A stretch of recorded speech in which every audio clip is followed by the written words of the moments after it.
Welcome everyone to our webinar on the role of data and automation in finance. We're thrilled to have you with us today. I'd like to shift the conversation to a very important factor, the human factor.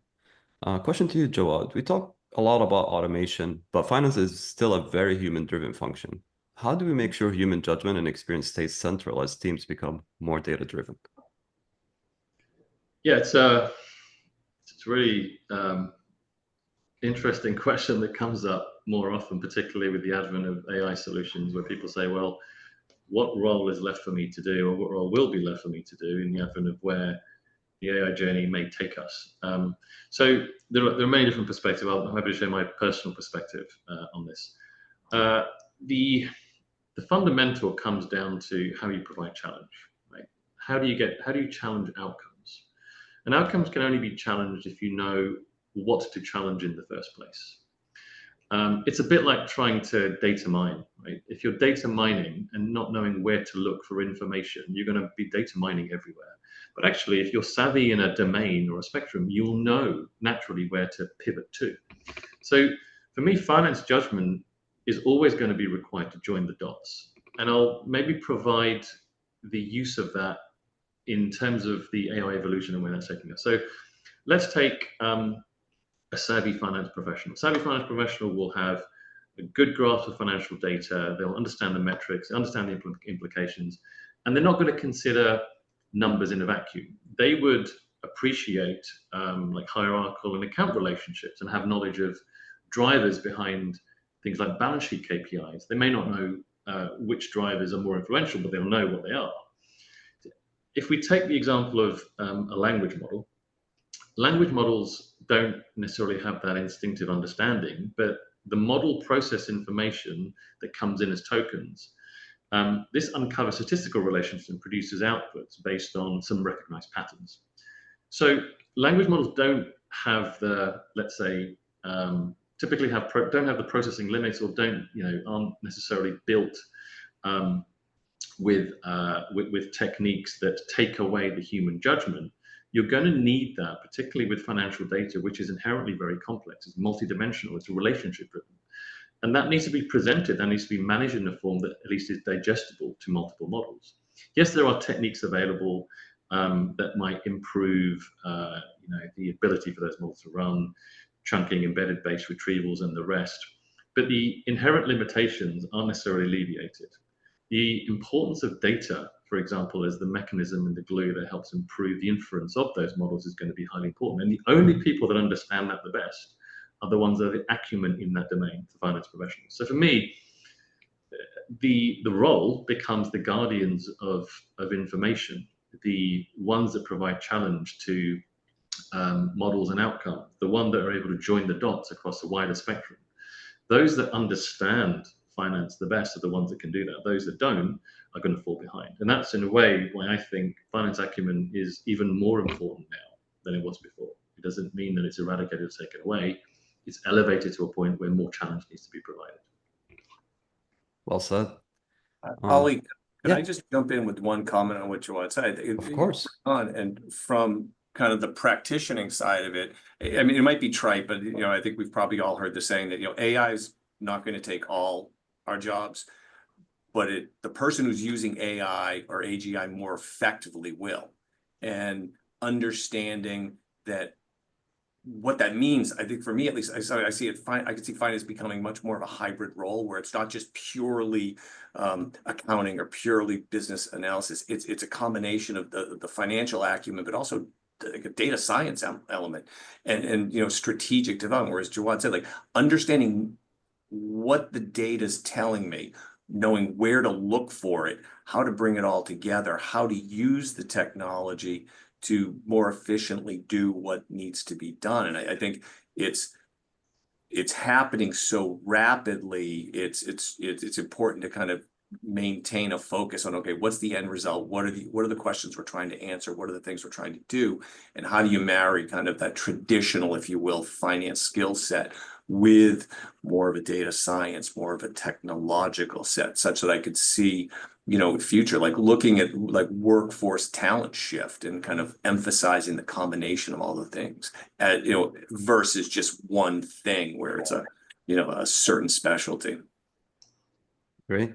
And that was a great segue for the next question, Todd, which is about the future of AI and automation. So how do you see automation analytics evolving in the finance function over the next few years? I mean, and I'm sure everybody, is, the news, reading certain things. I think, like broadly speaking, I look at kind of automation, just like I see it now, even personally and just organizationally, is kind of shifting from tasks to decision automation. And it's, you bring in, if folks are familiar with Maslow's hierarchy of needs, right? So it's food, water, and shelter are kind of foundational things. And so for finance, that food, water, and shelter is closing the books, tax compliance, regulatory compliance. It's the blocking and tackling. And we've automated a lot of that via RPA, whether it's invoice processing, AP, AR, things like that. But it seems to me is where the natural evolution, if you will, is moving towards real time, like daily reforecasting models, where it's, finance doing much more proactive, proscriptive, and whereas like moving away from that basic automation. And on the analytics side, a similar trend is, monthly reporting. We do, if I put out my monthly report for the month for April, if I put it out on business day 1 in May, it's still backward looking, right? It's referential to what's gone on versus, and I think with analytics, seeing much more real-time predictive, like in the moment, prescriptive analytics, where that becomes the standard, where it's, yes, we've got reporting for historical purposes, but that's what that's for audit purposes. But as AI evolves from just kind of the simple, and I'll use air quotes, simple AI to generative AI, where we're using AI, and I can say personally now we use AI sort of for some niche uses. I could see it evolve into like full-on co-pilots, where it's from whether it's FP&A, risk management, treasury management, and audit, where you're running a full-on audit internally before ever turning it over to a third party outside accounting firm to come in and audit. And then I mentioned the workforce talent shift. So I guess the one last one, and I was chatting with Liz Bierce, our head of marketing this morning about it, around governance and trust. And that's one that I think about a lot, and I've been thinking about it a lot lately because, as a CFO, I view my role as I'm the financial steward of the company. I'm responsible for the financial health and well-being of the company, but that encompasses also risk management, regulatory compliance, and all that. And I think when I think about it with regards to AI and governance, as AI does more, and I think it's I don't want to say it's inevitable, but I think it almost is inevitable.